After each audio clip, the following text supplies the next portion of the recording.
Dubai gold and diamonds, pride of generations, Perinthalmanna, Pattambi, Valanchery, Ramanattukara.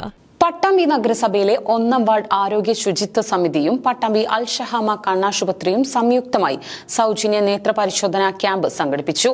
നഗരസഭാ vice chairperson TP. Shaji ഉദ്ഘാടനം ചെയ്തു.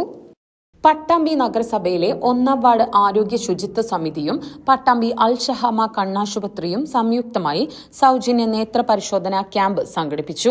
1-ാം ward councillor CA സാജിദിന്റെ അധ്യക്ഷതയിൽ പട്ടാമ്പി നഗരസഭ vice chairman T P. Shaji camp ഉദ്ഘാടനം ചെയ്തു. അൽ ഷഹാമ മാനേജിംഗ് ഡയറക്ടർ അസീസ് കോടിയിൽ, ഡോക്ടർ ദാന സി സലീം തുടങ്ങിയവർ പങ്കെടുത്ത് സംസാരിച്ചു. സമിതി അംഗങ്ങളായ OP Shukkur, Haneefa Kallingal, OP Latheef, Abhilash NP, Sreenivasan TP, Ali മൂരിപ്പാറയിൽ, വസന്ത തുടങ്ങിയവർ നേതൃത്വം നൽകി.